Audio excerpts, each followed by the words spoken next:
This is Jahan Ara with another episode of In the Line of Wire, and this is part of the series that I have taped at the World Islamic Economic Forum in Astana. Another lady that I met there was an Egyptian lady.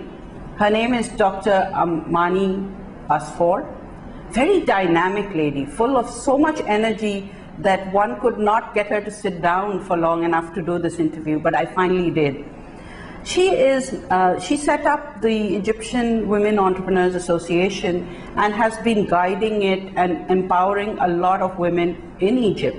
But that was not enough for Amany, because that would have been too little for one woman to do. So she set up the African Alliance of Women Associations, and she has been going there to Africa and empowering women there. She also organizes an International Women Entrepreneurs Conference and exhibition in Africa, which I believe is an event that one should not miss. So we should all plan to be there and find out what happens there. The example that she gave of the kind of work that these women are doing as part of the association is a little different from what we see being done in Pakistan. I'm also the chair for the Human Resource Science and Technology Cluster of the African Union ECOSOC. ECOSOC, the Economic, Social, Cultural Council of the African Union, is a civil society component of the African Union.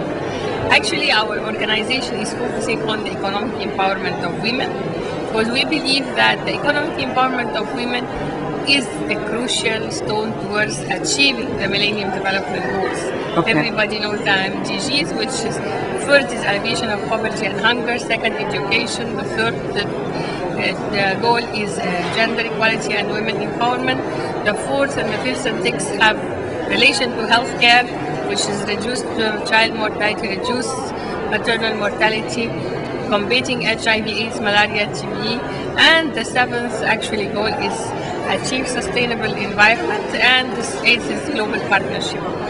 To achieve all this, we can never achieve unless we really economically empower women. Because when a woman is economically empowered, she will have access to healthcare, access to education, she will have self-confidence, and she will definitely be educated and educate her children and have real awareness about what's happening in the environment and achieve global partnership. So this is the real focus. So why do we really economically empower women? To have a part in decision making, to be part of the stakeholder of the community. And our organization slogan is financial independence, give you the power of choice and voice. So you can never find a woman who can run for parliament when she is hungry or her children are hungry.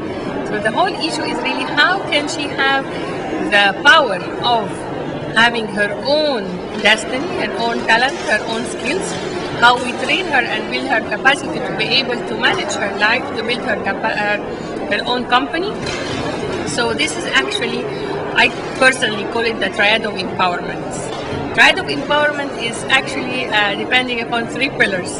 The first pillar is the personality of the woman entrepreneur herself, how we build her capacity, how we make her a leader, be able to take a decision, how can we educate her to manage her enterprise, build her capacity to be able to take a decision, and her personality actually depends on many factors, mainly actually how is she educated, mainly her bringing up in the family, how was she brought up, and this actually I always say that the real empowerment starts since childhood. So that was Amany, and as you heard from her, there are various things that she and her team have been doing to empower women, and it is not just the normal run-of-the-mill empowerment and only sort of taking women to exhibitions.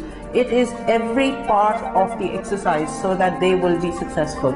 I think we can learn a lot from her, and I think if we can try some of these examples here in Pakistan, we will probably see a lot more women entrepreneurs scaling up the companies that they start and going on to do much bigger and better things. Signing off from another episode of In the Line of Wire.